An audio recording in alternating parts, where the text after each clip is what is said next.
Waalaikumsalam warahmatullahi wabarakatuh. Dari kawasan Semurup, Kecamatan Air Hangat, Kerinci, kami pancar luaskan frekuensi modulasi 99,0 Andalas FM Kerinci, radionya Uhang Kito.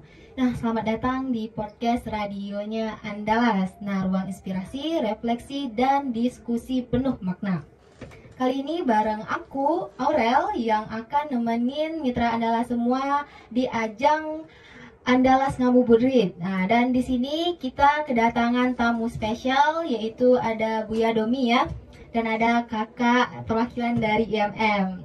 Nah, untuk lebih lanjutnya nanti kita akan kenalan. Dan buat kamu yang mau gabung sama kita, mau kirim salam atau mau nanya-nanya nih, nanti silahkan aja hubungi kami ini 08 13 67 26 9994. Nah, itu tadi kamu juga bisa hubungi lewat WA ya mitra Andalas semua. Dan di sini kita akan bahas-bahas hal yang bermanfaat dan tentunya akan membuat kita meningkatkan motivasi di bulan Ramadan yang penuh berkah ini. Nah, sebelumnya kita sapa dulu narasumber kita, yaitu ada Buya Domi. Ya, halo Buya. Halo. Halo Kak. Nah, sebelumnya kita masuk, kita perkenalan dulu lah ya. Nah, dimulai dari Buya nih. Kakak perkenalkan diri Buya. Ya, tadi ya sudah. Assalamualaikum warahmatullahi wabarakatuh. Ya, sudah disebutkan nama saya tadi Domi, lengkapnya Domi Arif Ai. Saya sekarang di pimpinan daerah Pemuda Muhammadiyah Kabupaten Kerinci, dan sekaligus saat ini masih juga di Muhammadiyah, sekitar Muhammadiyah bukan memegang, tapi diamanahkan sebagai Sekretaris Korp Mubalik Muhammadiyah Kota Sungai Penuh. Ya, mungkin itu saja dulu. Ya. Nah, itu tadi perkenalan singkat dari Buya ya. Kalau mau lebih lanjut boleh nanti lagi. Nah, silakan buat kakak perkenalkan diri dulu kak, biar ngobrolnya lebih enjoy. Oke, perkenalkan kami Azhar Raina Fitri, biasa dipanggil Ayah. Ayah, oke. Mahasiswa semester 2 di Terjun Bahasa Inggris di Kerinci. Wah, ini ada mahasiswa yaitu aktif ya di MM juga ya kak. Iya. Oke, Kak Ayah dan Buya Domi. Nah, di sini kita mau bincang-bincang yang topiknya tentu sekitar bulan puasa ya, Buya. Iya. Yaitu menggapai bulan Ramadan yang penuh berkah, rahmat dan ampunan. Nah, jadi dalam bulan Ramadan ini kita tentunya harus menggapai yang namanya berkah dan rahmat serta ampunan. Apa aja sih caranya? Nah, ini langsung aja kita tanya ke narasumbernya. Nah, buat Buya Domi, apa sih? Kenapa sih bulan Ramadan tersebut penuh berkah, rahmat dan ampunan, ya? Ya. Pertama ya, alhamdulillahirrahmanirrahim, wassalatu wassalamu ala rasulillah sallallahu alaihi wasallam wa ala alihi washabihi ajma'in. Ramadan itu sendiri adalah rahmat dari Allah. Karena Allah Subhanahu wa taala itu di bulan Ramadan itu bukan menyiksa. Sebenarnya banyak orang yang lapar, haus, itu bukan penyiksaan dari Tuhan. Tetapi itu sebenarnya adalah cara Tuhan mencintai kita. Kalau boleh kita pinjam bahasa yang agak modern sedikit, Ramadan itu adalah 30 hari mencari cinta. Wah, iya. Cinta yang dicari tentunya cinta Tuhan, cinta Allah Subhanahu wa taala. Kenapa Ramadan itu disebut bulan yang penuh rahmat, berkah dan ampunan? Rasulullah SAW pernah bersabda, "Iza ja'a Ramadana futihat abwabul jannah wa ghuliqat abwabun nar wa sufidatis syayatin." Apabila Ramadan itu telah datang, maka Allah akan membuka selebar-lebarnya pintu surga, menutup serapat-rapatnya pintu neraka, serta membelenggu setan. Maksud dari hadis ini bukan artiannya setan itu terbelenggu, terikat, tidak. Buktinya di bulan Ramadan masih ada yang tidak puasa. Masih ada yang mokel, ya. Ada yang mokel. Di bulan Ramadan masih ada yang bermaksiat. Iya. Untuk setannya tidak terbelenggu. Maksud tidak terbelenggu di sini adalah kesempatan untuk bermaksiat itu terbatas. Kenapa? Orang sedang berpuasa. Buktinya kalau orang sedang berpuasa nih, ada teman kita yang tidak puasa, dia pasti segan untuk makan di depan kita. Iya, pasti malu ya. Malu. Artinya itulah setannya terbelenggu, sehingga dia tidak bebas. Setan itu tidak bebas menggoda manusia untuk kesesatan. Kemudian disebut dengan rahmat. Kenapa rahmat? Karena di bulan Ramadan di mana Allah Subhanahu wa taala itu membuka pintu surganya, membuka pintu ampunannya, sehingga siapapun yang berbuat baik, siapapun yang mohon ampun, siapapun yang melakukan amal soleh di bulan Ramadan, maka dia dipastikan mendapat rahmat Allah berupa ampunan, berupa kesehatan dan lain sebagainya, mungkin rezeki dan lain sebagainya. Berkahnya dan juga muncul di sini. Berkah ini ibarat kata itu adalah bonus dari Allah gitu. Jadi Allah di bulan Ramadan ini memberi pahala, ini pahalanya, ini bonusnya. Nah, gitu. Kalau kita ibaratkan itu dalam sebuah marketing itu ada bonus. Iya, dapat dua ya, Bu ya. Mungkin lebih. Nah, kayak gitu. Iya, Mungkin iya. lebih. Nah, itu. Kemudian kita lanjut ya. Apa sih tujuan kita berpuasa itu? Soalnya kan banyak orang puasa, kenapa sih mau orang Islam untuk berpuasa? Misalnya nahan lapar, nahan haus itu untuk apa sebenarnya? Kita berpuasa itu bukan hanya sekedar bentuk ketaatan kepada Allah, bukan hanya sekedar menjalankan perintah Allah, tapi lebih daripada itu. Puasa itu adalah bentuk atau cara kita atau semacam proses kita dalam menjejaki perjalanan spiritual. Karena puasa itu yang akan menjadi goal targetnya adalah ketakwaan. Nah, sedangkan takwa di sini ini bukan hanya sekedar taat. Nah, kan banyak orang salah. Kalau dia sudah rajin sholat, rajin puasa, dia sedekah, dia sudah bertakwa. Bukan sampai di situ. Iya. Takwa lebih pada itu. Takwa itu banyak adalah banyak. Takwa itu berbicara tentang karakter, tentang kepribadian. Sebagaimana yang Allah jelaskan di dalam surat Ali Imran ayat 134 sampai 135. A'udzubillahi minasyaitonirrajim. Ciri orang bertakwa yang Allah sebutkan di sana adalah walladzina yunfikuna fis sarra'i wad dharra. Orang yang pertama adalah sifatnya mereka menginfakkan hartanya dalam kondisi apapun. Jadi kalau lebih kita sempitkan bahasanya biar lebih padat, itu sifat pertama atau karakter pertama orang yang bertakwa itu mereka adalah orang yang pemurah gitu. Murah hati. Murah hati dan murah berbagi, bukan hanya murah hati saja, iya, tapi iya. senang berbagi. Dan jadikan beban. Karena orang yang bertakwa itu mereka tuh meyakini bahwasanya setiap harta yang mereka dapatkan, yang mereka miliki sebenarnya itu ada persen bagi orang lain.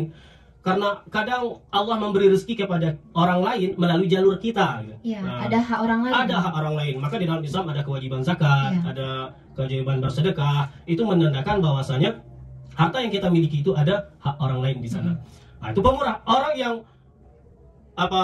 bersedekah di bulan Ramadan disebutkan oleh Rasulullah SAW adalah afdalu sadaqatun fi Ramadan. Sedekah yang paling afdal itu adalah sedekahnya di bulan Ramadan. Kenapa sedekah di bulan Ramadan lebih afdal? Lebih-lebih kita sedekahnya kepada orang yang berpuasa. Misalkan ini yang cewek-cewek misalkan itu, yang perempuan ada kalanya tidak berpuasa ya. Kalau kami laki-laki kan nggak mungkin. Kalau ada laki-laki yang tidak berpuasa kan kemungkinannya kalau tidak ikut berhalangan berarti belum bersunat, belum balik ya. Atau yang ketiganya dia mengandung. Atau yang terakhirnya gila. Ya, tidak mungkin semua ya. Jadi laki-laki yang normal, yang sehat, yang balik itu sudah ada kewajiban berpuasa dan tidak ada halangan kecuali dia sakit atau musafir.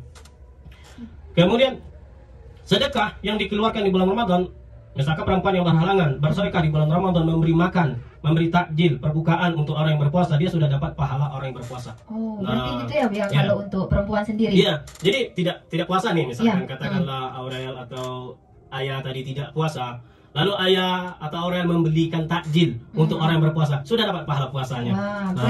Kalau untuk satu orang satu pahala gitu. Satu pahala, iya.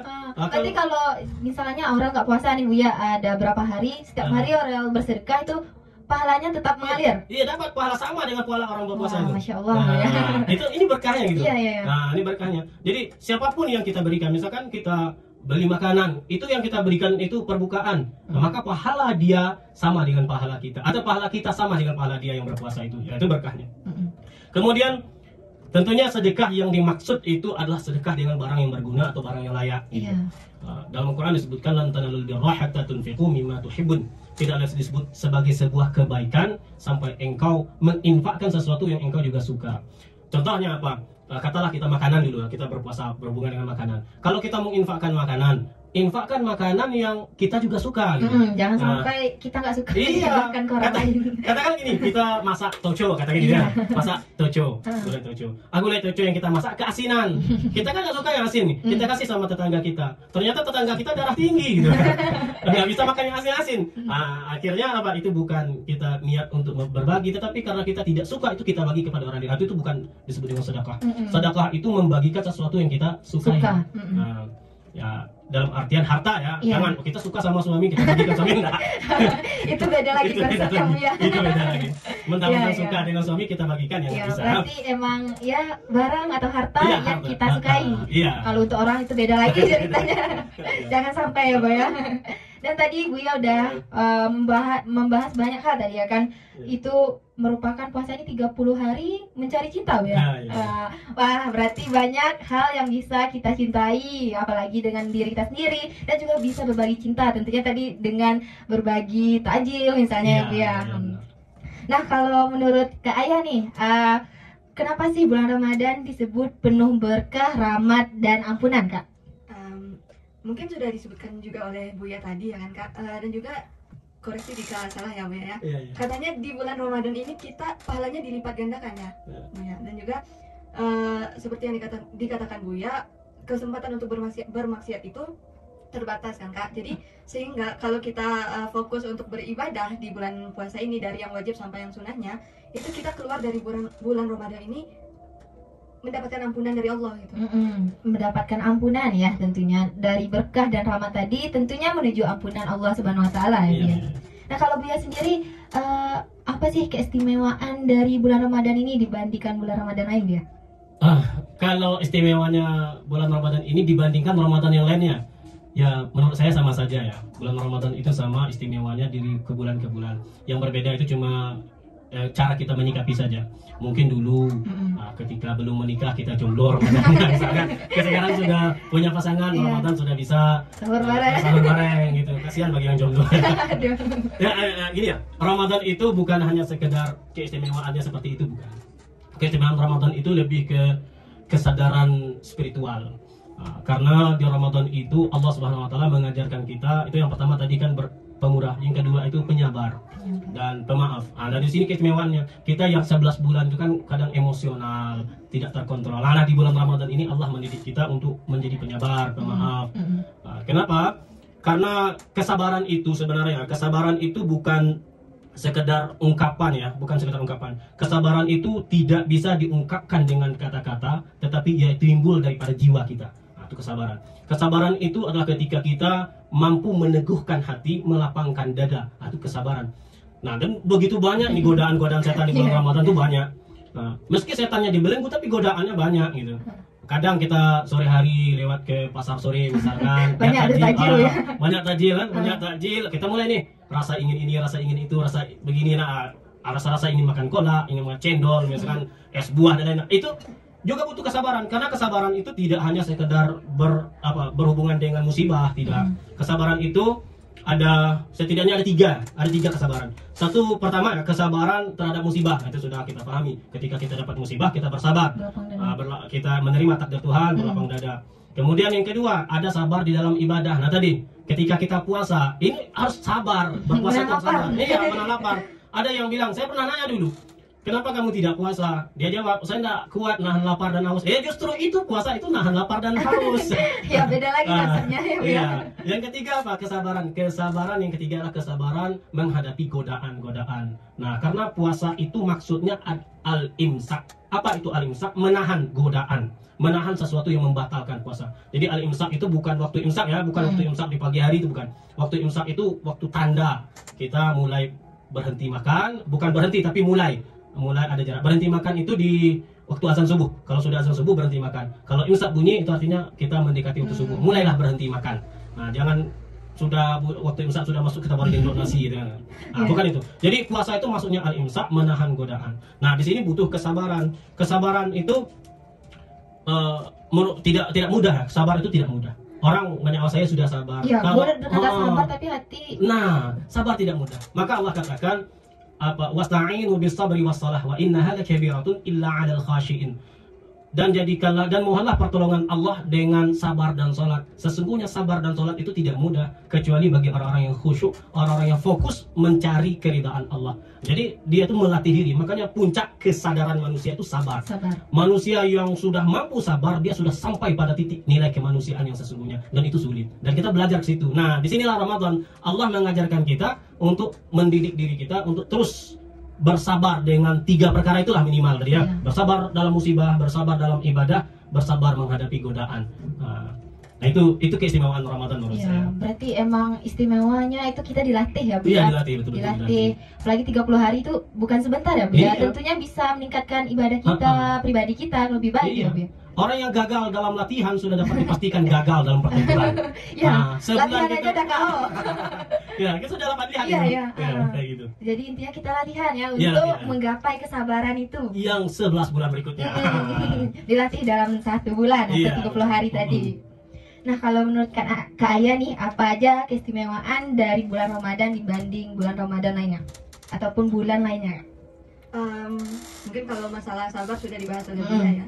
Cuman yang menurut saya paling wah gitu, itu tuh bulan Ramadan ini, setelah kita melewati bulan Ramadan itu dosa-dosa kita semuanya diampuni kecuali dosa syirik ya, Bu ya. Syirik juga diampuni Oh, kalau iya. kita taubat. Nah, yang tidak diampuni kalau kita syirik lalu mati dalam keadaan syirik itu tidak diampuni.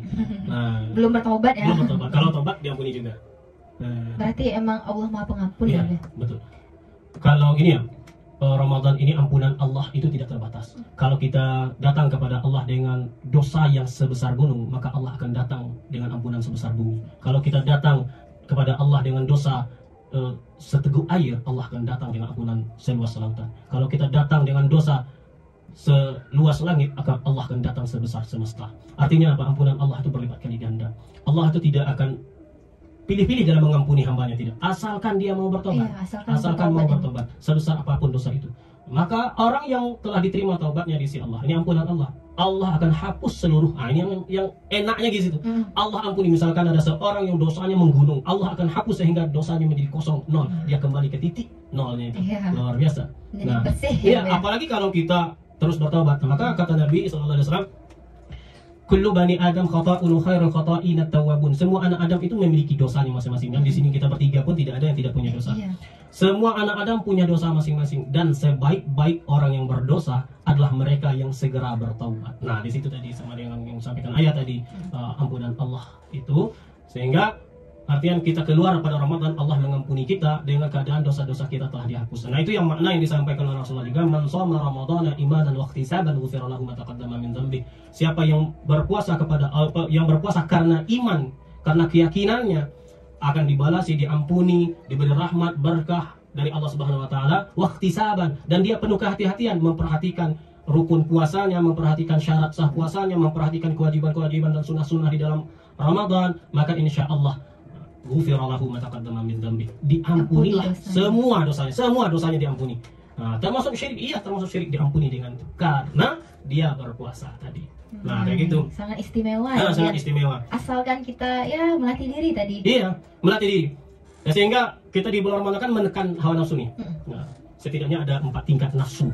Ada 4 tingkat nafsu dan ada tingkat tertinggi. Yang terendah nafsu itu ada namanya nafsu amarah. Nah, ini yang kita tekan habis.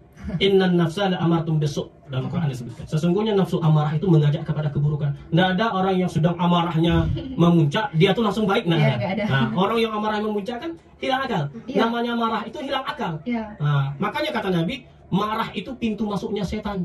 Nah, Udah bukan.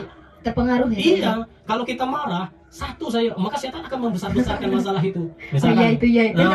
masalah katakanlah ini, ketika ada rencana bukber, misalkan buka bersama, ternyata ada satu orang yang membuat masalah, padahal tidak terlalu penting masalahnya. Setan yang membisikkan jadi masalah besar. Gitu. Nah, di sini nafsu amarah itu ditekan di dalam bulan Ramadan. Kemudian di atas nafsu amarah ada namanya nafsu lawamah. Apa itu nafsu lawamah? Ketika orang bisa memilih jalan baik dan jalan buruk. Dia masih bisa berpikir. Yang tadi amarah tidak bisa berpikir lagi. Yang nafsu amarah tidak bisa berpikir kita, karena kita memang sudah dikuasai oleh setan. Yang disebut orang kesetanan itu. Nah, kalau manusia ada kesetanannya, kalau setan tidak ada kemanusiaannya. Kesemutan ada. Jadi yang kedua nafsu lawamah. Apa itu nafsu lawamah? Nafsu lawamah adalah nafsu ketika orang bisa memilih jalan baik dan jalan buruk. Dia tuh masih sadar, oh ini loh yang baik, ini yang buruk. Tetapi dia memilih yang buruk. Lawamah. Berarti itu tingkat yang kedua ya? Nah, tingkat yang kedua di atas itu. Kemudian yang berikutnya mulhamah. Apa itu mulhamah? Yang sudah diilhamkan. Nah, diilhamkan, dia sudah bisa memilih keadaan. Oh, ini buruk, ini baik. Padahal dia bisa marah nih. Dia bisa marah dan dia bisa mengarahkan dirinya untuk hal yang kebaikan. Nah, ini sudah sedikit lebih baik dan dianjurkan oleh Rasulullah. Karena Rasulullah katakan, "Laisa sadidu bisur'ah walakin as-sadid man yamliku nafsahu indal ghadab." Orang yang kuat itu bukan orang yang hebat dalam berkelahi. Orang yang kuat itu bukan orang yang pandai dalam bergulat, bukan juara dalam berkelahi. Tetapi orang yang kuat itu adalah mereka yang mampu menahan marahnya tatkala dia punya kesempatan untuk marah, dia punya kesempatan, punya alasan untuk marah, tetapi bisa ditahan. Dia memilih untuk diam atau memilih untuk melakukan aktivitas yang lebih bermanfaat. Dalam bahasa kerennya mentransformasikan aura marahnya menjadi hal yang positif. Ini namanya nafsu mulhamah. Ada yang di atas itu lagi. Ini yang terbaik. Namanya nafsu mutmainnah. Orang yang sudah tenang. Orang yang sudah tenang ini itu tidak ada lagi marahnya. Marahnya orang tenang itu ya diam. Dia itu sudah tidak ada lagi rasa marahnya, rasa bencinya. Ini nafsu mutmainnah. Seperti contoh Rasulullah SAW. Rasulullah itu pernah marah kepada istri beliau. Sama ya, Rasulullah itu jangan dibayangkan Rasulullah itu kehidupan beliau itu seperti apa ya, bayangan kita yang enggak. Beliau itu manusiawi. Ada ketika beliau marah dengan istri beliau, lalu beliau itu merajuk ya, dalam tanda kutip merajuk selama 1 bulan. Lama. Merajuk selama 1 bulan. Itu sehingga membuat Abu Bakar ayahnya Aisyah, Umar bin Khattab ayahnya Hafsah itu marah kepada anak-anaknya. Apa yang telah kalian lakukan sehingga Rasulullah itu marah? Sahabat Nabi tahu kalau Nabi itu sedang marah, beliau itu diam, berdiam diri marahnya. Enggak bicara, diam, tenang itu. Jadi intinya apa? Cara marahnya itu ya dikontrol, mampu mengontrol diri sehingga tidak cepat main tangan, tidak mengeluarkan kata-kata kasar. Marahnya Rasulullah itu tidak mencaci, tidak menghardik. Beda dengan kita. Kita jangankan dengan manusia, dengan nyamuk saja kita marah gitu kan. Kita sedang banyak nyamuk gitu. Itu sampai pada tingkat nafsu mutmainnah. Nafsu yang jiwa yang tenang atau mutmainnah ini disebut Allah dalam Al-Qur'an, ya ayyatuhan nafsul mutmainnah irji'i ila rabbiki radiyatan mardiyah. Artinya apa? Orang-orang yang punya jiwa yang tenang ini Allah panggil dengan nama mardiyah. Mardiyah itu orang yang Allah ridhoi kepada mereka. Nah, itulah tingkat yang akan kita kejar gitu. Minimal kalau kita tidak sampailah kita pada mutmainnah, minimal tadi mulhamah lah. Jangan sudah tahu ini buruk kita tetap juga lakukan. Nah, itu namanya lawamah. Atau kita memang betul-betul dikuasai oleh setan. Nah, itu sudah nafsu yang paling bawah itu. Nah, kayak gitu. Jadi kayak gitu kita dalam berpuasa. Ini keistimewaan. Ini cara kita mencari berkahnya Ramadan seperti itu. Ya, berarti emang kalau bisa ya keempat ya Bu ya. Kalau nggak bisa ya di bawahnya. Yang mutmainnah itu. Ya, yang penting kita sampai di sana ya. Nah, kalau kita mau sampai ya manfaatkan bulan Ramadan ini. Berkahnya, rahmatnya, ampunannya. Semoga aja kita bisa mencapainya. Nah, tadi kan udah kita bahas tentang berkah, rahmat, dan ampunan nih Bu ya. Terus menurut Bu ya apa saja sih cara ningkatin kualitas ibadah selama Ramadan biar makin maksimal Bu ya? Di sini ada penelpon nih Bu ya? Iya. Nah, buat mitra Andalas yang mau nelpon, mau hubungi kami, langsung aja hubungi ya. Nah, sebelum itu kita lanjut lagi Bu ya. Gimana cara ningkatin kualitas ibadah selama Ramadan biar makin maksimal Bu ya? Bagaimana cara meningkatkan kualitas ibadah? Yang pertama, ibadah itu jangan sekedar kewajiban. Nah, itu dulu. Banyak orang kan, kenapa sholat? Karena sholat wajib. Kenapa puasa? Karena puasa wajib. Nah, itu yang jadi kualitas ibadahnya belum sempurna, atau tidak sampai pada tingkat sempurna. Kalau kita mau beribadah, beribadahlah karena kita bersyukur kepada Allah.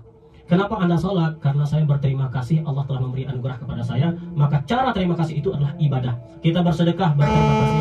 Makin maksimal. Ya, itu pertama tadi ya. Niatnya bukan niat yang penting ya. Niatnya bukan hanya sekedar melaksanakan kewajiban, tetapi kita beribadah karena niat bersyukur kepada Allah atas nikmat. Nah, kalau kita niatnya bersyukur, maka akan beda tuh.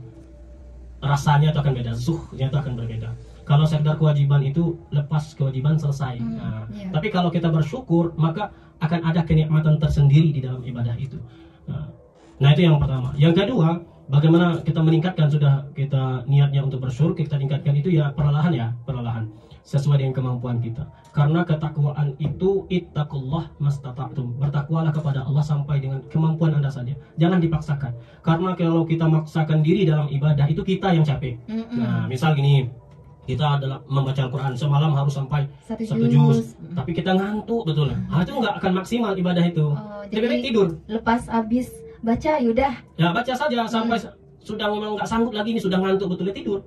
Kalau Nabi itu gitu ngajarnya. Kalau kita mengantuk ya tidur, kalau kita lapar ya makan gitu. Nah, kalau kita ini puasa nih, kita puasa, kita semampu saja, ibadahlah semampu sendiri.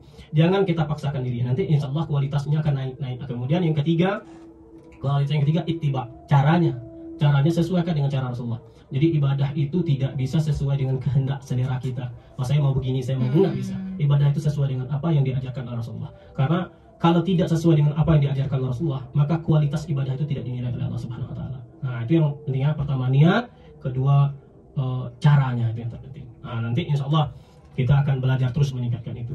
Nah, gitulah kurang lebih seperti itu cara meningkatkan. Penting niat ya Bu ya. Iya. Kalau untuk caranya bisa berpedoman dengan Rasulullah. Iya. Nah, kemudian ada yang terpenting juga, ini kita merasa diawasi oleh Allah. Nah, itu yang membuat ibadah kita berkualitas. Kadang kita merasa tidak diawasi. Nah, kita lebih takut pengawasan CCTV daripada pengawasan Allah. Ini masalah. Ada CCTV nampak ya. Kan ada di sini ada CCTV, orang tidak berani. Apa-apa sama di minimarket atau di retail itu kan.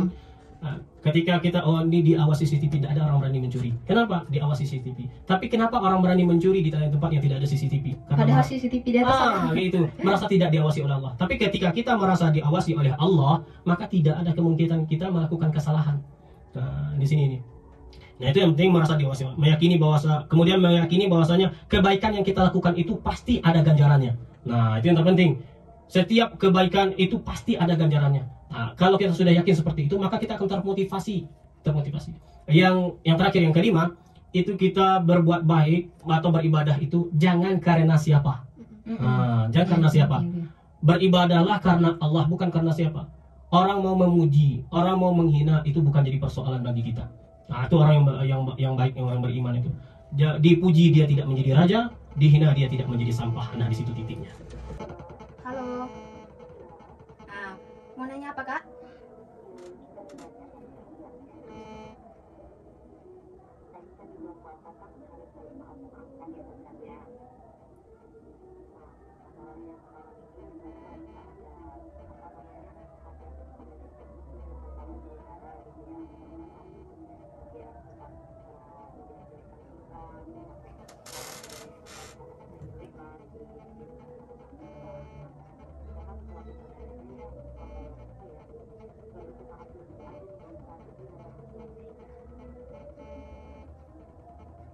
Oke, baik Kak, itu saja pertanyaannya Kak. Itu saja pertanyaannya Kak. Kita tampung. Oke, untuk kakak dari mana dan namanya siapa Kak? Kak Putri Sungai Penuh. Baik Bu ya. Itu tadi ada pertanyaan dari Kak Putri dari Sungai Penuh Bu ya. Boleh Bu ya jawab? Iya, gimana pertanyaan dari kurang jelas terdengarnya? Ya, untuk yang oral tangkap tadi itu cara memaafkan. Nah, jika ada orang yang menjelek-jelekan kita Bu ya.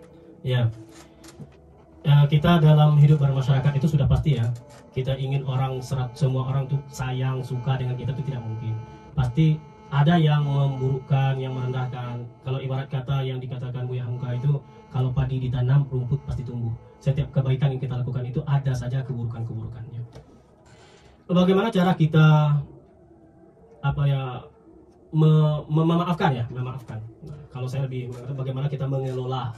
Nah, kalau mengontrol diri, mengelola perasaan kita supaya kita bisa memaafkan. Rasulullah SAW bersabda tentang pertanyaan itu, sudah dijawab oleh Rasulullah. Apa kata Rasulullah? Idza kana shaumi yaumu ahadikum fala yarfus wala yahsab. Wa idza syatamahu aw qatalahu falyaqul inni marusaqim. Apabila salah satu di antara kalian itu berpuasa, maka janganlah dia berkata kotor, berkata keji, berbuat buruk ya. Kemudian apabila ada orang yang menghinanya, merendahkannya, mencacinya dan lain sebagainya, maka katakanlah inni imru'un shaim, saya sedang berpuasa. Itu dalam artian itu bukan untuk orang lain, saya sedang berpuasa ya. Kalau bahasa kelincinya, aku paso ya, coba kali tidak paso, bukan begitu maksudnya. Nah, maksudnya adalah tapi maksudnya adalah ketika kita berpuasa itu kita menyadarkan diri sendiri, saya ini sedang berpuasa. Saya ini sedang belajar untuk menata diri menjadi orang yang penyabar, menjadi orang yang pemaaf, sebagaimana dalam karakter yang ketiga orang yang bertakwa itu adalah wal'afina 'anil nas, memaafkan. Nah, kita ini sedang belajar. Kalau kita sedang belajar itu wajar diuji. Ya. Orang yang lulus ujian lah yang akan naik tingkat. Nah, kalau kita tidak tahan diuji maka kita tidak akan lulus. Nah, iya sampai situ. Artinya ketika misalkan tadi dengan siapa, ibu siapa? Putri. Dengan Kak Putri tadi. Kalau Kak Putri itu misalkan ada orang yang menghina, merendahkan, ya sudah maafkan saja. Itu sakit Bu ya, misalkan itu sakit. Nah, karena sakit itulah kita mendapat ganjaran di sisi Allah. Kita memaafkan karena sakit. Kalau tidak sakit kita maafkan orang, ya tidak sakit kita maafkan gitu. Yang kita maafkan karena sakit. Nah, misalnya gini, ada teman mukul kita, sakit. Ya sudahlah, tidak apa-apa, teman saya. Ah, itu kita maafkan. Kalau tidak sakit kita maafkan. Iya, tidak terasa apa-apa. Justru karena sakit itulah kita maafkan. Nah, yang namanya maaf itu ketika kita ada masalah. Rasulullah SAW bersabda, ini kita banyak baca hadis ya. Saya takut salah soalnya. Ma yusibul muslimin, apapun musibah yang menderita, yang mendera kaum muslimin, wala wasabin, wala hazanin, wala hammin, wala ghammin, hatta asyaukatu yusikuha illa kafarallahu biha khotayahu. Apa kata Rasulullah? Tidaklah satu seorang muslim itu tertimpa musibah, baik itu sakit, baik itu rasa cemas, baik itu kesedihan, kegundahan, bahkan sampai duri yang menancap di dagingnya saja, kalau dia bersabar dengan semua itu, maka Allah Subhanahu wa taala akan mengampuni dosa kita. Nah, itu yang jadi motivasi. Kalau saya bersabar, kalau saya memaafkan, maka Allah akan mengampuni saya dan naik tingkat saya. Dan itu ujiannya. Kita ini diuji masing-masing ya. Ada orang yang pemarah diuji dengan persoalan-persoalan yang membuat emosinya naik. Ada orang yang ingin jadi pemaaf, maka Allah menguji dengan kesabarannya. Kita ingin jadi apa dulu? Nah, kalau saya ingin jadi orang yang penyabar, maka Allah akan uji kita kesabaran tadi. Saya ingin jadi orang yang pemaaf, Allah uji pemaafan kita itu. Nah, maka di situ, misalkan Kak Putri tadi dihina, mungkin Kak Putri itu ingin jadi orang yang pemaaf, maka Allah uji terus sampai lulus. Kalau kenapa saya belum bisa memaafkan, berarti belum lulus ini. Diuji lagi. Tergantung mau jadi apa kita, maka disitulah letak ujiannya. Kalau kita mau jadi orang penyabar, nanti diuji dengan harta, nggak mungkin. Kalau kita ingin jadi orang yang bersyukur, diujinya dengan harta. Kalau kita ingin menjadi orang yang sabar, diujinya dengan musibah, kayak gitu. Nah, ujian Allah sesuai dengan apa yang kita inginkan. Nah, maka itu yang Allah sebutkan, la yukallifullahu nafsan wus'aha. Allah tidak menguji seseorang kecuali sesuai kesanggupan. Kesanggupan yang maksudnya kita mau jadi apa gitu. Nah, pertanyaannya. Yang Allah uji itu pasti dengan kesanggupan kita. Iya, kesanggupan kita dan apa yang kita inginkan gitu. Misalnya Aurel ingin jadi dokter misalkan ya, ingin jadi dokter, maka ujiannya tentang kesehatan ya kan. Nah, mungkin orang ingin jadi dokter diuji malah bidang agama kan masuk. Nah, gitu. Ada ayah kan kuliahnya bahasa Inggris. Nah, maka nanti skripsinya bahasa Inggris kan. Nah, mungkin kan orang kuliahnya bahasa Inggris, skripsinya masalah munakahat, masalah pernikahan, ya kan nyambung. Nah, kayak gitu juga. Allah menguji sesuai apa yang kita inginkan. Kalau Kak Putri diuji dengan ungkapan atau hinaan, caci-cacian, itu diuji karena Kak Putri ingin jadi pemaaf. Maka sabar saja di situ. Insya Allah ujiannya selesai. Ya. Berarti emang kita diuji ini, tentunya kita harus sabar ya, Bu ya. Kalau ingin menggapai yang namanya pemaaf tadi. Iya. Ya, untuk menuju pemaaf tadi untuk Kak Putri, mohon banyak bersabar ya Kak. Walaupun sebenarnya kalau dibilang sabar ya Allah, aku butuh motivasi, tapi dibilang sabar, tapi ya itulah intinya ya Bu ya. Yang jelas ini sabar, ini ujian. Ya Kak, itu tadi mungkin itu jawaban dari Buya tadi ya Kak. Ya, kalau Kakak mungkin dijelek-jelekan itu mungkin dari ujian. Nah, yang mana di sehari-hari juga kita diuji juga, apalagi di sekolah ya. Ada ujian untuk naik ke tingkat atas. Dan tentunya Kak Putri juga gitu, untuk diuji menaikkan ke tingkat lainnya lagi. Ya, ada tambahannya dikit ya, dikit tambahannya. Gini ya, kita juga harus paham ketika kita diuji oleh Allah, kita harus paham.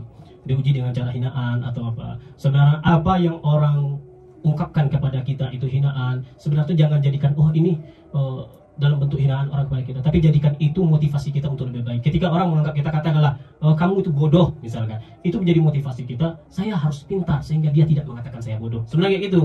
Nah, jadi hinaan itu bisa jadi cara Tuhan itu ingin memperbaiki kualitas kita, karena orang kan melihat apa yang orang itu menilai sesuai dengan apa yang ia lihat. Nah, dan itulah cerminannya, kita mencermin diri lewat hinaan orang. Orang bilang kita seperti ini, berarti kesalahan saya di mata orang di situ. Nah, ini yang harus saya perbaiki. Nah, saya gitu. Nah, ini tambahannya. Jadi kita tahu di mana letak yang harus kita perbaiki. Nah, kalau sudah kita perbaiki, terus dihina lagi, berarti masih harus kita perbaiki. Nah, jadi motivasi, ibarat kata ya, ketika orang melempar kita dengan batu, jangan balas lempar dia dengan batu, tetapi kumpulkan batu itu, bangunlah tembok yang besar, berdirilah di atas tembok sehingga kita melihat dia di bawah kita. Gitu. Dalam banget ya Bu ya. Tapi itu emang meningkatkan motivasi tentunya. Untuk orang juga tergugah. Walaupun orang lain menjelekkan, ya tampung, jadikan kita jadi versi yang lebih baik. Iya. Nah, itu terima kasih tadi kepada Kak Putri yang udah bertanya ya. Itu tadi penjelasan dari Buya, semoga bermanfaat dan juga bisa menjadikan motivasi buat Kak Putri. Nah, buat Kak Ayah, ada nggak sih pertanyaan atau yang ingin ditanyakan kepada Buya Domi sendiri? Kalau untuk Pak Ortan, sebelumnya boleh masih menambahkan untuk Kak Putri tadi. Boleh Kak, langsung aja. Dan juga kita juga harus ingat ya, kita tidak bisa mengkontrol apa yang akan orang lain katakan tentang kita. Misalnya, kami nggak bisa kontrol nih kakak mau ngomong apa, kami tidak bisa kontrol. Tapi apa yang bisa kita kontrol itu adalah cara kita menanggapi, cara kita berpikir, dan cara kita menyikapi. Itu aja sih. Misalnya, dan juga kalau misalnya ada yang bilang kamu jelek, kalau kita tidak merasa jelek, iya aku cantik ya. Makasih loh. Ya penting mengontrol diri sendiri ya, pikiran kita, anggap aja lah itu motivasi buat diri sendiri. Dan untuk pertanyaannya Bu ya, ada di suatu tempat itu Bu ya. Nah, kan kalau kita bersedekah itu tuh seikhlasnya ya kan. Tapi ada di suatu tempat itu dia mematokkan. Nah, gini. Karena bulan Ramadan dan kalian sedang banyak duit. Jadi untuk infak sedekahnya minimal 5.000 misalnya. Itu gimana tuh Bu ya? Ya, sedekah itu beda ya, zakat dengan sedekah. Kita bawa aja dulu, kita ngalir nanti. Kalau zakat itu ada ukuran, ada nisab, ada ukuran, ada batas. Kalau sedekah tidak terbatas, tidak ada minimum, tidak ada maksimum. Nah, itu beda zakat dengan sedekah. Kalau ada orang gini, panitia, nanti kita iuran wajib ya, misalnya katakan gitu lah, iuran wajib, nah sekian, itu bukan infak, itu iuran. Nah, itu iuran. Beda. Ya, kayak nama sedekah kita memberikan secara tidak ada maksimum dan minimum, ya kita berikan aja seikhlasnya. Itu ya. Bagaimana kalau pengurus masjidnya, bukan pengurus masjid ya. Bagaimana kalau ada panitia yang membuat aturan seperti itu? Berarti kita anggap saja itu iuran, selesai. Kita iuran, dan insya Allah iuran itu pun nilainya sedekah juga. Sehingga kita tidak ada keterpaksaan. Yang terpenting itu tidak terpaksa saja. Misalkan ayah karena kalian banyak duit gitu, hari ini sudah satu, pertama itu doa karena kalian banyak duit, amin. Gitu. Banyak duit, amin. Yang kedua, minimal infaknya 50.000. Ya tidak masalah kalau kita sanggup. Kalau nggak sanggup ya jangan dipaksakan. Jangan pula ambil kredit 46. Nah, kita kenapa mau sedekah ambil kredit dulu? Jangan memaksakan diri dalam ibadah. Kalau mampu ya bayar, kalau tidak mampu ya apa? Ya kita memang tidak mampu gitu. Kalau mereka mematok tidak urusan kita. Nah, itu bukan urusan kita membayar sesuai dengan kemampuan kita, begitu. Ya, kalau hukum fikihnya ya itu nggak masuk kepada sedekah, itu masuknya kepada iuran. Ya gitu. Ya gitu ya. Dan tapi saya tertarik dari apa yang disampaikan ayah tadi. Kita tidak bisa mengontrol orang lain, tapi kita bisa mengontrol diri sendiri. Bisa tutup mata ya, biar kalau bisa menjelekkan tadi. Iya, kita kontrol sama dengan tadi yang sedekah. Kita kan nggak bisa kontrol orang lain. Kita kan bisa kontrol diri sendiri. Ya kemampuan kita segitu, kenapa kita harus paksakan dengan segitu gitu? Sampai minjam jangan ya.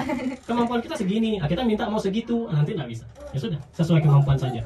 Ya. Berarti emang sesuai saja dengan kemampuan. Walaupun dipatok tadi, anggap saja ini iuran. Nah, kita ambil yang baik-baiknya aja ya, karena ya banyak orang, banyak pula itu kelakuannya. Nah, di sini kan tadi kita udah bahas hal-hal tentang menjelek-jelekan, memaafkan ya, Bu ya. Dan di sini hal-hal apa sih yang bikin puasa kita batal dan gimana cara menghindarinya, Bu ya? Tentu puasa itu disebut al-imsak tadi ya, sudah tersebut di awal tadi. Menghindari atau bukan menghindari, menahan diri dari hal-hal yang membatalkan puasa. Tentu yang membatalkan puasa itu secara garis besar itu makan dan minum secara sengaja, atau kita muntah secara sengaja, kemudian kita gila. Tiba-tiba di bulan Ramadan kita gila gitu, itu batal puasa. Atau yang keempat, mohon maaf, berhubungan suami istri di siang Ramadan, itu batal puasanya. Atau kita tidak membatal kita yang itu. Bagaimana bagaimana kita menghindari ya? Iya, menghindari ya. Kalau kita menghindari ya hindari, kita sudah tahu gitu. Mereka sudah tahu tidak boleh makan minum dengan sengaja. Ya jangan makan minum dengan sengaja gitu. Kalau tidak sengaja makan ya boleh. Tidak sengaja makan itu misalkan kita sedang ngunyah nih. Teringat sedang ngunyah, oh saya puasa, kita lepeh ya, apa bahasanya? Kita keluarkan. Kalau kita tidak ingat, sudah tertelan habis satu piring. Sudah habis satu piring, setelah cuci tangan baru kita ingat, wah saya puasa. Itu Allah yang sedang memberi makan. Gitu. Ya minum juga gitu. Kita sudah habis katakan air teh 1 gelas, sudah habis kita santai-santai, baru ingat, saya puasa. Nah itu Allah yang memberi kita minum. Nah, itu. Yang kedua, ketika kita muntah dengan sengaja, nah ini yang berbahaya juga. Maka sesuatu yang bisa membuat kita muntah itu hindari, gitu. Hindari apapun itu. jangan muntah dengan sengaja. Maka kalau saya ya sering ngomong sama ibu-ibu di majelis taklim atau di jemaah-jemaah yang lain, kalau kita puasa itu minimal kita jaga kebersihan. Kenapa kita jaga kebersihan? Supaya saudara kita, teman kita yang dekat dengan kita itu tidak, mohon maaf ya, terganggu dengan bau mulut, terganggu dengan bau badan kita sehingga membuat mereka muntah dengan sengaja. Nah, kayak gitu. Kira-kira bisa. Juga, ya, iya, itu penting. Misal katakanlah kita puasa, nggak gosok gigi. Wah, kata Nabi kan bau mulut orang berpuasa lebih wangi daripada lebih wangi daripada bau minyak wangi gitu. Itu kan di sisi Allah. Di sisi manusia tetap gitu.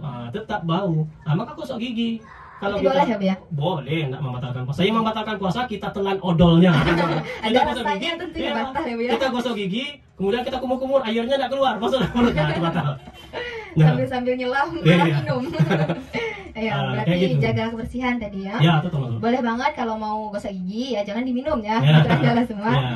Atau kumur-kumurnya boleh kumur-kumur boleh, tapi jangan berlebihan. Kalau kumur-kumur pakai cendol itu enggak boleh. Itu batal ya. Itu batal. Oke, tadi kan hal-hal yang batal. Ini hal sunnah atau amalan sunnah yang bisa kita lakukan biar Ramadan kita makin banyak pahalanya nih, Bia. Ya.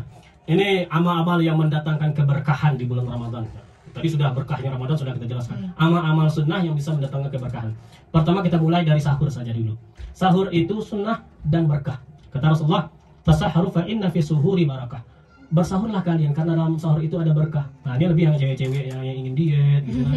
Nah, ini yang banyak sehingga mereka tidak bersahur. Kenapa tidak mau sahur? Saya ingin diet, saya ingin ini. Nah, itu kehilangan berkahnya Ramadan, kehilangan berkahnya puasa. Maka bersahur, minimal kita bersahur itu dengan seteguk air. Nah, ini seteguk air pun tak sanggup diminumnya. Sebesar apa masalah kita ini? Sedalam seperti apa ya, Bu ya? Itu seolah-olah hatinya betul-betul hancur sehingga minum air pun tak sanggup gitu. Sudah, minum air saja, ambil berkahnya sahur. Dan sahur itu berkahnya letaknya di mana? Semakin terakhir sahur itu semakin berkah. Nah, kata Rasulullah, la yazalu ummati bi khairin. Umatku akan selalu berada dalam kebaikan, ajjalul iftar wa ta'khirus sahur. Umatku akan selalu dalam kebaikan selagi mereka itu menyegerakan berbuka dan mengakhirkan sahur. Nah, kita buat sahur. Sahur itu kapan mulainya? Mulainya sahur. Sahur itu nama waktu ya, bukan nama kegiatan. Sahur itu nama waktu. Waktu sahur. Jadi makan sahur, makan di waktu sahur. Kapan sahur itu mulai? Mulai lewat pertengahan malam. Semakin terakhir semakin lebih baik. Nah, maka kalau kita sahur, misalkan katalah kita akan ada tradisi imsak gitu. Tradisi imsak 15 menit atau 10 menit sebelum azan subuh. Nah, kita perkirakanlah kita makannya 10 menit. Berarti kita mulai makan 20 menit sebelum subuh. Atau 15 menit sebelum subuh masih bisa lanjut, silakan. Yang semakin terakhir semakin lebih baik. Kemudian imsak tadi jeda, bukan berarti kita berhenti makan imsak ya. Masih boleh sebelum azan masih boleh minum dan makan. Itu jeda supaya apa? Supaya lebih berkah. Nah, sahurnya kayak gitu supaya lebih berkah. Jadi ada jedanya. Nah, kita mulai berhenti makan, mulai berhenti minum. Itu mulai dari sahur. Kemudian kita lanjut. Kenapa di akhir yang lebih baik? Karena di akhir itu kita sudah makan sahur, kita langsung siap-siap sholat subuh. Kalau kita sahurnya jam 1 malam, jam 2 malam, nanti ketiduran. Ya, ada ketiduran. Sholat subuhnya telat, kesiangan gitu. Nah, jadi hilang keberkahan subuh. Padahal sholat subuh ini luar biasa lah. Dalam Al-Quran disebutkan bahwasanya bacaan sholat subuh itu langsung disaksikan oleh para malaikat. Nah, ada 2 sholat yang paling utama dari 5 sholat. Salah satu yang utama itu sholat asar sama sholat subuh. Sholatul bardain, sholat yang utama. Jadi sholat subuh jangan sampai tinggal. Nah, kalau kita sholat jam 2 makan sahurnya bisa jadi tinggal sholat subuh. Jam 3 ngantuk nih, makan sahur paling 10-15 menit, terus ngantuk tidur tinggal. Nah, kemudian sudah tuh kita lanjut ya dalam seharian penuh bagaimana supaya berkah itu. Sudah salat subuh, kita masih bisa zikir pagi petang. Zikir pagi petang. Mau baca surat silakan, mau baca Al-Quran silakan, karena Al-Quran juga zikir. Mau kita betul-betul berdoa silakan. Doa, apalagi doa di waktu subuh itu. Ada nggak sih doa yang paling menjarab menurut Buya nih?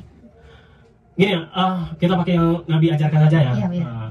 Semua doa itu bagus, karena Allah Subhanahu Wa Taala pasti akan menjawab doa itu selagi doa itu untuk kebaikan, tidak tergesa-gesa, kemudian tidak memutus silaturahim. Itu doa yang pasti dijawab oleh Allah. Jadi itu doa itu tidak tergesa-gesa. Maksud tergesa-gesa apa? Kita katakan nih, saya sudah berdoa tapi Allah tidak kabulkan. Itu tidak Allah kabulkan. Kemudian doa itu tidak mengandung dosa. Apa mengandung dosa itu maksudnya? Seperti katakanlah ada orang yang menyakiti kita, ya Allah hati saya sakit, balas dia ya Allah. Nah, itu nggak boleh. Ketika doa, iya walaupun terzalimi. Ketiga, doa itu tidak mengandung unsur memutuskan silaturahim. Nah, ya Allah saya tidak mau lagi bertemu dengan dia, itu nggak boleh. Nah, kemudian doanya bisa. Kemudian doa atau zikir yang diajarkan Nabi, misalkan di waktu pagi kita baca Bismillahilladzi la yadurru ma'asmihi syai'un fil ardi wala fis sama' wa huwas samiul alim. Nah, kita memulai ya Allah dengan nama Engkau tidak ada kemudaratan, tidak ada kebaikan kecuali atas izin Engkau, aja itu. Atau kita keluar rumah, kita baca doa Bismillahirrahmanirrahim. Semua doa itu baik ya, semua doa itu baik. Dan tidak mesti harus bahasa Arab. Tidak mesti harus bahasa Arab. Sebaik-baik doa itu pakai saja bahasa kita. Kenapa? Lebih menyentuh. Lebih mengerti. Untuk apa kita capek-capek bahasa Arab? Kita udah ngerti apa yang kita ucapkan. Kan lucu jadinya. Kamu minta apa? Oh, tapi udah ngerti. Nah, lebih kita minta bahasa kita. Nah, itu sudah doanya. Nah, kalau bahasa Arab kita ngerti, itu lebih baik gitu. Nah, kalau bisa ya bahasa kita saja. Kalau saya pribadi lebih banyak berdoa menggunakan bahasa kita, bahasa pribadi, gitu. Bahasa sehari-hari. Nah, kemudian sudah berdoa tuh, masih ada amalan sunnah yang lain masih banyak. Kita bisa duha, kita bisa sholat syuruk. Syuruk itu kita berdiam iktikaf di masjid dari subuh sampai matahari terbenam. Terbit. Matahari terbit. Duha. Gitu. Bukan, belum duha. Nah, itu ada 2 rakaat sholat namanya sholat syuruk. Syuruk. Nah, dalam hadis, meski hadisnya tidak terlalu kuat, itu disebutkan pahalanya itu sama dengan pahala umrah. Wah, Masya Allah, bisa umrah. Syuruk. Tapi konsep ini ya, sholatnya berjamaah di masjid ya. Berjamaah di masjid, kita tidak keluar sampai matahari terbit. Berarti habis sholat berjamaah subuh langsung berdiam diri ya? Berdiam diri sampai matahari terbit. Nah, sholat 2 rakaat niatnya untuk syuruk. Nah, niat bahasa Arabnya tidak perlu pakai bahasa Arab. Bahasa Indonesia boleh. Tidak bisa juga bahasa kita boleh. Tidak bisa juga cukup dalam hati saya ingin syuruk, sudah selesai. Karena niat itu di dalam hati. Lafaz itu sekedar menguatkan saja. Kemudian kedua rakaatnya sholat syuruk. Sudah dapat pahalanya umrah itu. Besar pahalanya. Nah, kemudian setelah itu baru duha. Duha, apa keuntungan duha? Rezeki dilancarkan oleh Allah Subhanahu wa taala. Kan kita masuk tuh sampai siang hari. Menjelang zuhur kita bisa tidur sebentar. Nah, tidur sebentar ini bahasa agamanya qailullah. Qailullah itu tidur sebentar sebelum zuhur. Itu sunnahnya sebelum zuhur. Kalau kita kan biasanya sudah zuhur tidurnya.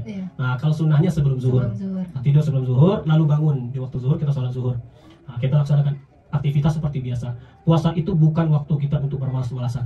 Nah, kemudian sore harinya masuk nih sore hari di waktu asar. Waktu asar kan waktu yang unik di dalam agama Islam. Kenapa? Karena amalan harian.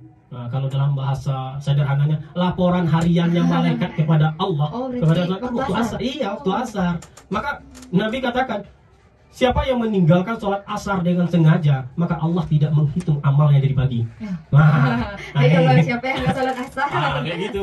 Jadi waktu asar itu jangan sampai ditinggalkan. Waktu asar kita sholat ini. Sholat asar, habis asar kita bisa zikir sore.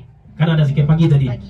Zikir sore lagi. Bacaannya sama dengan bacaan pagi itu. Zikir pagi petang, kita sore.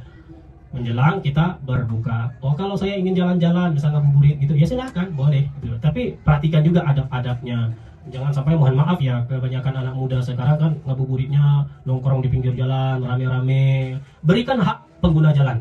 Nah, sehingga ada yang nongkrong itu, ada katakanlah anak yang cowok, misalkan cowok, ketika lihat cewek lewat disiuli bahasa sekarang catcalling. Catcalling ya. Catcalling itu kan tidak boleh di dalam agama. Nah, boleh. Sudah berikan hak mereka dalam berjalan. Jangan catcalling. Iya juga sih Bu ya, jadi takut kan lewat. Iya. Ini kadang-kadang yang kayak gitu kan yang MPO gitu. Mencuri belajar orang. Kayak kalau dalam Islam itu gentle, kalau suka nyatakan. Nah, jangan catcalling gitu. Jangan kode-kode. Ini bukan morsenya pramuka. Nah, kayak gitu. Kemudian kita lanjut ya ke berbukanya. Berbukanya sama kata Rasulullah tadi, ajjalul iftar. Segerakan berbuka. Maksud segerakan apa? Kalau sudah masuk waktu berbuka, ya jangan tunda-tunda. Minimal kita takjil. Takjil itu apa? Takjil itu membatalkan. Itu arti bahasa membatalkan. Artinya kita berbuka itu minimal teguklah. Ayo saya teguk dulu. Lalu lanjut aktivitas langsung. Misalkan kita dalam perjalanan. Kalau sudah mulai dekat-dekat waktu maghrib, kita mulai puasa ini, siapkan air putih. Kita belilah air mineral, gelas atau yang botol. Kalau sudah azan langsung minum. Nah, nanti sampai rumah kita makan. Kita lanjutkan. Kita segera takjil. Ini untuk berkahnya. Dan jangan lupa doa berbuka puasanya. Nah, kita pakai yang hadis Rasulullah, misalkan zahabaz zama'u wa batalatil uruq wa sabatal ajru, atau doa yang populer di Indonesia dalam hadis juga disebutkan Allahumma lakasumtu wa bika amantu wa la syarika laka bi rahmatika ya arhamar rahimin. kita tambah dengan doa apa yang kita inginkan. Karena doa di waktu berbuka dan sahur itu doa yang mujarab. Wah, iya, maka doa itu berarti boleh doa apa saja, Buya? Iya, doa apa saja. Nah, jangan sampai kita berbuka kita cuma Allah melakukan sesuatu enggak, sudah santai aja. Minum air, bismillahirrahmanirrahim, minum air. Nah, doa Allah melakukan sumtu silakan, zahaba zama'u silakan. Kita baca doa yang lain sesuai dengan kehendak kita. Tapi jangan pula panjang-panjang. Kita berbuka. Kita berbuka dengan yang ringan-ringan. Kita sholat maghrib. Sudah sholat maghrib lanjut makan. Nah, itu cara supaya bukan hanya sekedar berkah tetapi sehat untuk kita. Karena perut kita kosong itu jangan digenjot dengan makanan berat. Jangan Nanti, langsung isi penuh. Iya, nanti sakit perutnya. Kebanyakan orang yang sakit perut karena puasa kayak gitu. Karena berbuka langsung makan yang berat. Nggak ada jedanya. Nggak ada jedanya. Kita mulai dulu. Kita minum air putih. Kalau lebih baiknya dengan kurma. Karena kurma itu kan manisan ya. Manisan itu cepat mengganti glukosa kita yang hilang itu kan. Nah, kita minum. Ini kita makan kurma. Atau enggak ada itu yang manis-manisnya boleh, yang manis-manis. Tapi tidak mesti berbuka dengan yang manis-manis. Yang jelasnya berbuka dengan yang halal. Nah, enggak dengan yang manis-manisnya. Dengan yang halal. Nah, berbuka. Ya gitu. Sudahnya kita berbuka, kita sholat maghrib, kita lanjut makan, silakan. Enggak mau makan, enggak apa-apa. Kita siap sholat isya dan tarawih. Kenapa tarawih itu? Karena tarawih ini maqama ramadhana imana waqtisaba ghufran ma taqaddama min dzambi. Siapa yang tarawihnya karena iman dan pun berharap dapat pahala dari Allah, maka Allah akan mengampuni dosa-dosanya yang telah berlalu. Nah, gitu. Kita tarawih. Sesudah tarawih, kita mau tadarus silakan, kita mau apa silakan. Sampai apa? Sampai kesanggupan kita. Intinya siang hari kita berpuasa, malam harinya kita hidupkan suasana ibadah di malam hari. Kalau siang hidup suasana ibadah, malam hidup suasana ibadah, insya Allah puasanya berkah. Nah, kayak gitu. Langsung mencapai berkah. Iya, itu rutinitas yang sehari-hari dalam bulan puasa. Sebenarnya simpel sih, sesuai dengan kemampuan kita saja. Iya. Kayak gitu. Ya banyak ya ilmu yang kita dapat dari Buya tadi. Nah, Buya, kita kan sekarang mulai dekat yang namanya malam Lailatul Qadar ya, Buya? Ya. Nah, gimana caranya biar kita dapat keberkahan dan bisa merasakan malam Lailatul Qadar itu, Buya? Iya.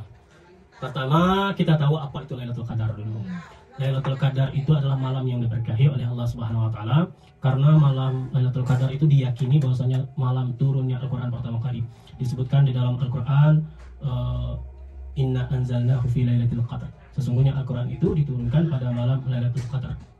Kemudian kapan Lailatul Qadar itu? Nah, Nabi mengisyaratkan Lailatul Qadar itu di 10 terakhir Ramadan, di malam yang ganjil. Ini malam ini. Malam nanti ya. Ayo kita push. Ini ya jangan sama loh. Ini bukan hanya push rank ya. Jangan push rank aja. Bukan push rank. Ini memang kita push ibadahnya.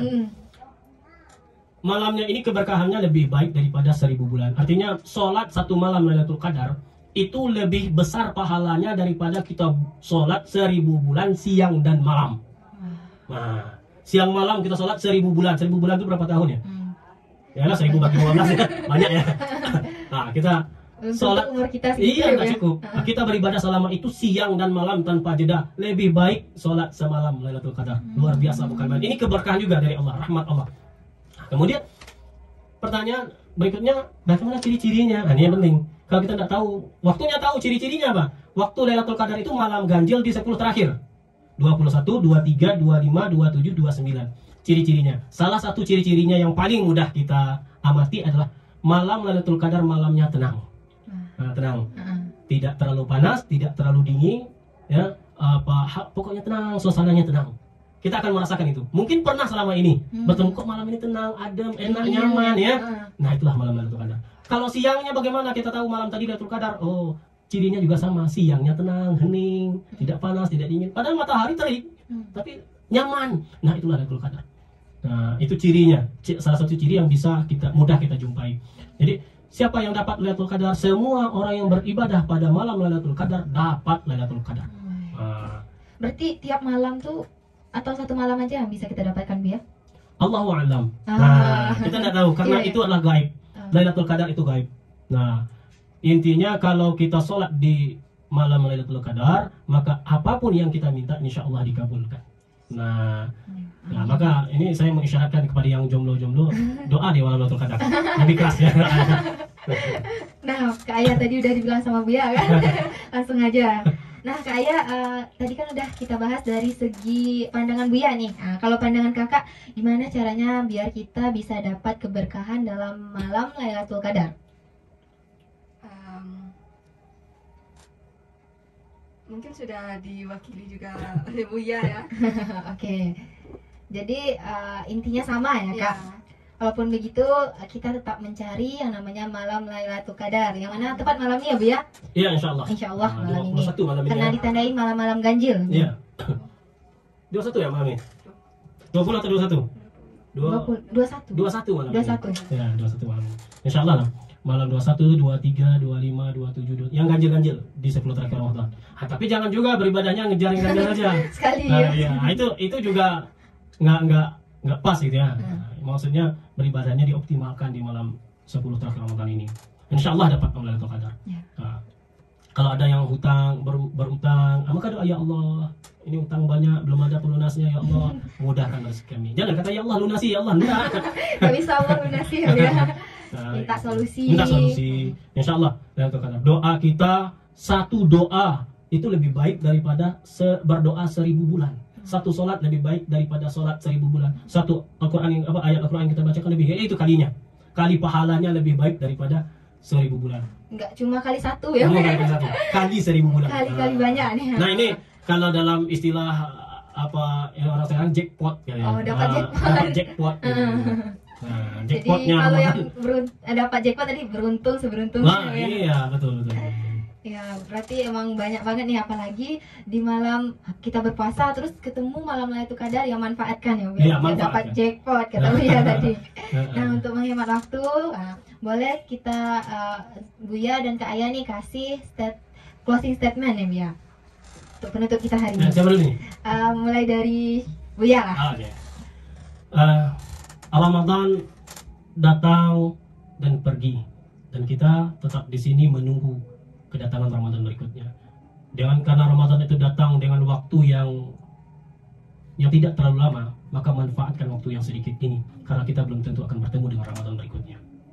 Kemudian dalam meraih berkah dan rahmat Allah Subhanahu wa taala dalam Ramadan, maka isilah Ramadan itu dengan orientasi kebaikan. Apapun itu, jadilah manusia yang terbaik di mata Tuhan semampu kita. Karena Allah Subhanahu wa taala itu menilai manusia itu dari sisi kemanusiaan kebaikannya, bukan hanya dari sisi segi ibadahnya saja. Orang yang rajin dan taat ibadah itu belum tentu lebih baik di sisi Allah, tapi orang yang manusiawi dan baik itu sudah pasti dicintai oleh Allah Subhanahu wa taala. Dan yang lebih Allah cintai adalah taat ibadahnya, baik akhlaknya, insya Allah Ramadannya berkah. Wah, emang kata-kata motivasi banget dari Buya, yang mana tadi nggak cuma ibadah tapi diri kita, kemanusiaan kita ya Buya. Nah, untuk Kak Aya boleh kasih closing statementnya Kak. Mungkin agak out of topic ya Kak. Kita tidak bisa memilih akan dihadapkan dengan situasi yang bagaimana, tetapi kita cuma bisa memilih bagaimana kita akan menyikapinya. Jadi tetap fokus pada hal-hal baik di sekitar kita. Masya Allah, berarti kita fokus saja dengan kebaikan. Nah, tadi kita tentunya udah bahas hal-hal yang bermanfaat. Nah, terima kasih buat Buya, buat Kak Aya yang udah sharing di sini. Dan semoga obrolan kita tadi bisa meningkatkan ibadah, motivasi, dan meningkatkan diri kita jadi yang lebih baik tentunya. Dan semoga Ramadan ini jadi lebih bermakna. Nah, sampai jumpa di episode selanjutnya. Saya Aurel pamit, tetap di podcast Radio Andalas. Wassalamualaikum warahmatullahi wabarakatuh.